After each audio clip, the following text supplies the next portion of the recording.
Di sebuah desa kecil, hiduplah anak laki-laki ceria bernama Abid.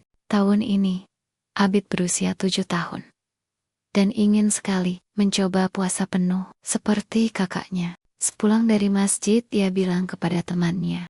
Abid berkata kepada Fajar, Fajar, bulan ini aku mau belajar puasa. Hebat kamu, Bid. Udah mau belajar puasa. Apanya yang hebat, Jar? Puasa itu bukan hebat-hebatan. Puasa itu perintah Allah. Karena itu, Jar, kita harus puasa. Kalau kita puasa berarti kita menjalankan perintah Allah. hari itu sepulang salat berjamaah, Abid dan Fajar berpamitan, mereka saling bermaafan dan berharap akan dipertemukan kembali suatu hari nanti. Fajar akan pergi ke kampung ikut ayahnya, karena kakeknya sedang sakit. Hati-hati kamu di sana ya, Jar. Jangan lupa sama aku ya. Sepulang salat berjamaah, Abid beserta keluarganya makan sore menjelang maghrib. Abid paling senang ketika makan bersama. Abid bisa bertanya pada ayah tentang hal yang belum diketahuinya. Ayah, Abid boleh nanya nggak sama ayah? Boleh kok. Abid mau nanya apa ke ayah? Kata ayah, puasa itu perintah Allah. Emang perintahnya gimana, ayah? Allah berfirman dalam Quran, surat Al-Baqarah ayat 183. Artinya, wahai orang-orang yang beriman, diwajibkan atas kamu berpuasa, sebagaimana diwajibkan atas orang-orang sebelum kamu agar kamu bertakwa.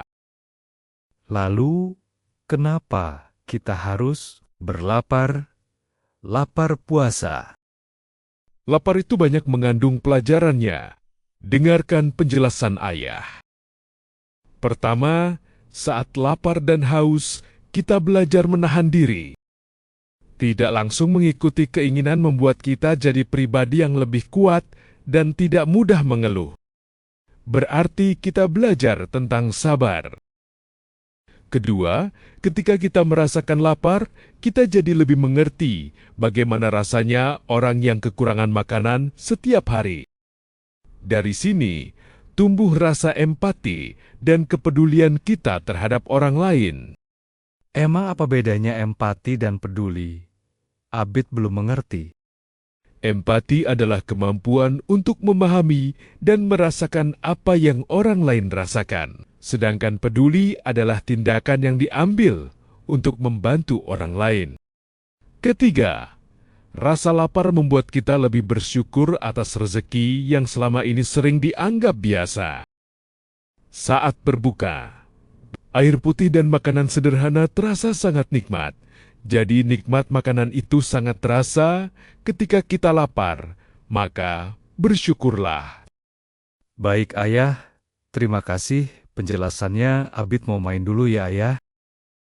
Akhirnya, Abid bersama temannya bermain di lapangan.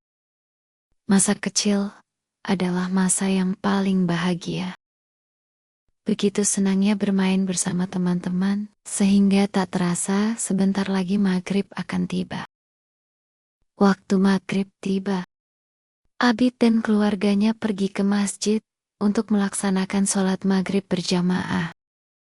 Setelah sholat berjamaah, Pak Ustadz menyampaikan bahwa malam ini kita akan tarawih. Karena pemerintah sudah mengumumkan bahwa tanggal 1 Ramadan jatuh esok hari. Hore, berarti besok Abid sudah bisa puasa ya, ayah? Abid teriak senang, karena malam ini Abid bisa tarawih dan puasa pada esok hari. Akhirnya Abid dan keluarganya pulang ke rumah. Seperti biasa, Abid belajar mengaji pada ayahnya. Sesudah mengaji, Abid bertanya lagi kepada ayahnya. Kenapa bulan Ramadan?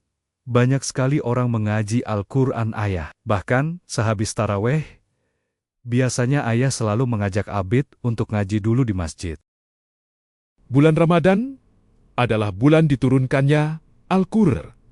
Maka perbanyaklah membaca Al-Quran. Di bulan ini, Abid bertanya pada bapaknya, mengapa tarawih hanya ada di bulan Ramadan? Lalu apa gunanya ayah? tarawih adalah ibadah yang hanya ada di bulan Ramadan yang dilakukan setelah salat Isya. Jumlah rakaatnya di Indonesia ada yang memakai 8 rakaat dan ada yang 20 rakaat. Bukannya 23 rokaat dan 11 rokaat? 20 rakaat tarawih dan 3 witir, atau 8 rakaat tarawih dan 3 witir. Jadi totalnya 23 rakaat dan 11 rakaat. Kenapa berbeda jumlahnya? Kok tidak sama seperti salat wajib yang jumlah rakaatnya sama? Jumlah rakaat salat tarawih berbeda karena adanya perbedaan riwayat tentang jumlah rakaat salat malam yang dilakukan oleh Rasulullah, sehingga para ulama pun berbeda pendapat dalam menentukan jumlah rakaatnya. Memangnya, bagaimana awal mula sejarah tarawih? Salat tarawih pertama kali dilakukan oleh Rasulullah SAW pada suatu malam di bulan Ramadan. Beliau salat di Masjid Nabawi dan diikuti oleh sebagian sahabatnya. Keesokan harinya beliau salat lagi dan jumlah sahabat yang mengikutinya bertambah banyak. Pada malam ketiga beliau salat lagi dan jumlah sahabat yang mengikutinya semakin banyak lagi. Namun, pada malam keempat dan seterusnya beliau tidak keluar lagi untuk salat di masjid. Para sahabat merasa heran dan bertanya kepada beliau tentang alasan tidak keluarnya beliau untuk salat bersama mereka. Beliau menjawab, sebenarnya tidak ada yang menghalangiku untuk keluar bersama kalian. Hanya saja aku khawatir jika salat ini akan menjadi wajib bagi kalian. Hadis riwayat Bukhari dan Muslim.